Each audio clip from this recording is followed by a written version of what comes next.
What's up, good people? Thank you so much for tuning into this channel. This is a brand new year, and I'm glad that you're watching, and I'm glad that we all made it. 2020 was such a challenge. It threw a curveball to all of us. Our lives were disrupted. Some people lost loved ones. We lost our jobs, businesses, ministries were thrown haywire. There was a lot of confusion, and we did not know what to do. But guess what? The Lord is still in control because he sits on the throne and nothing surprises him. Nothing catches him unawares. And so encourage yourself in the Lord. My heart goes out to you, to those that lost loved ones and those that are still going through the aftermath of COVID-19. My prayer for you is that the Lord may bring you out into a better place, and that he may restore everything that you lost. And that for those that lost loved ones, that you may be comforted and lean on the Lord. Today, I'm bringing to you a word from John chapter 6, a familiar scripture where Jesus is feeding a multitude. And my subject for this word is, are you hungry or are you doubtful? This is a brand new year. How hungry are you for the thing that the Lord wants to do in your life?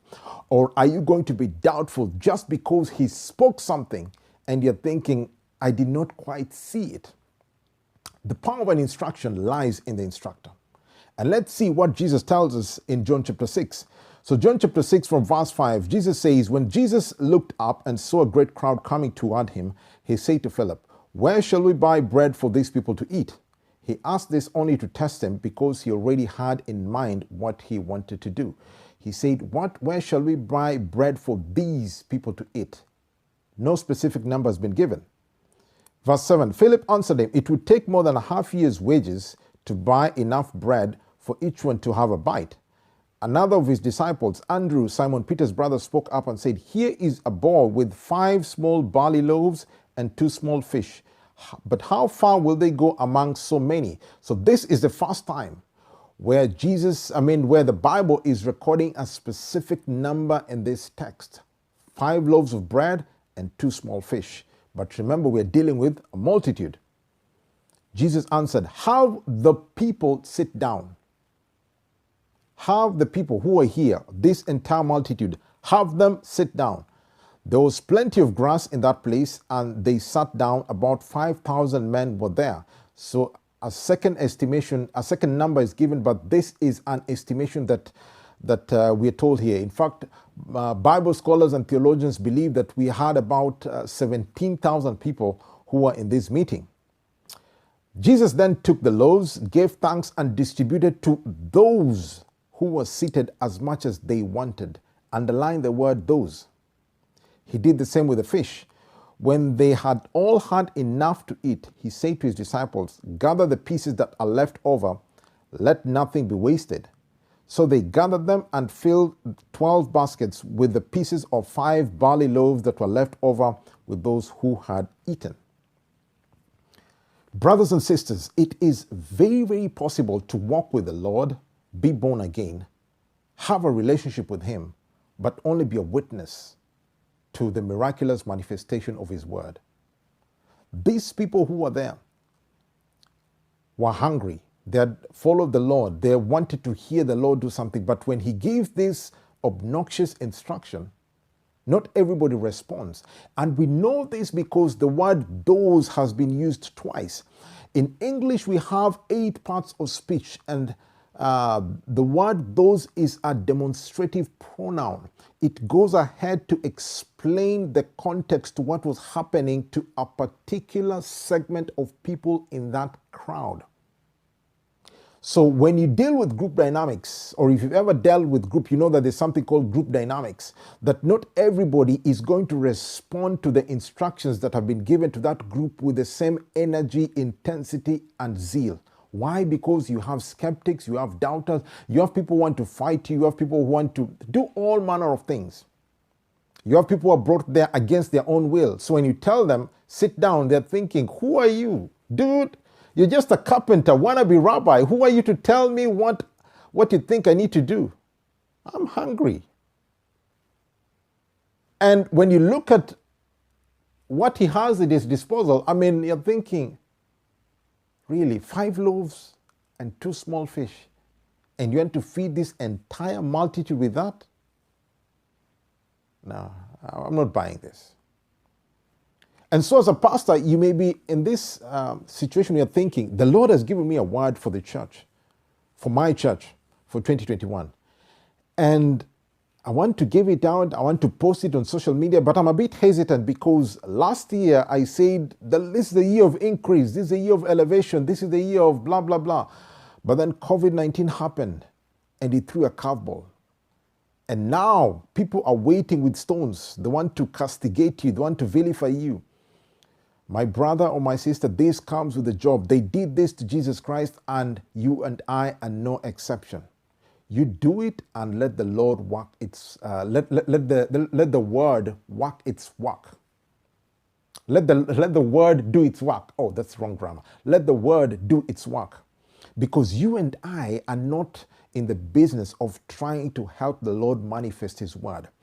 When the Lord gives out an instruction, when he gives out a command, when he gives out an edict, you and I are supposed to obey that word. Remember, I said the power of an instruction lies in the instructor. And so when you fail to obey that word, then you're going to suffer the consequences. But when you obey that word to the letter and follow it, then you're going to reap the benefits. You're going to see the actualization of that word in your life, in your marriage, in your business, at school, wherever you are, even in your ministry. And so, don't be docile with what the Lord tells you. Don't be lethargic about it. Arm yourself with faith, because we are not supposed to respond in fear. We are supposed to live by faith and not by sight. So some of these people looked at the food that was available, and they immediately went into doubt mode. And so probably the Lord is saying something to you as a person in your closet or to your ministry, and you're thinking, nah, I don't believe it. I don't believe that the Lord can revive my business. I don't believe the Lord can resurrect my marriage or my relationship that is now in the dogs. As long as he said it, he will do it. Your job and my job is to obey him, to obey that instruction and allow him to do what he promised. You step out of the way. Basically, just step out of the way. It's the same thing when Jesus Christ is speaking to his disciples when they've taken the bread and they're now in the boat and there's a storm. Jesus has been praying the whole night, and he comes to them at around 4 a.m. in the middle of the night, in the middle of the sea, in the wee hours of the morning, and he looks like a ghost. And the disciples are looking at him and they're terrified. And then he gives them an instruction. He says, "Come." And it's only Peter who chooses to step out of the boat, and he ends up walking on water. The rest of the 11 disciples saw the ghost, saw the manifestation of Christ. They heard the word, but they did not respond to the word.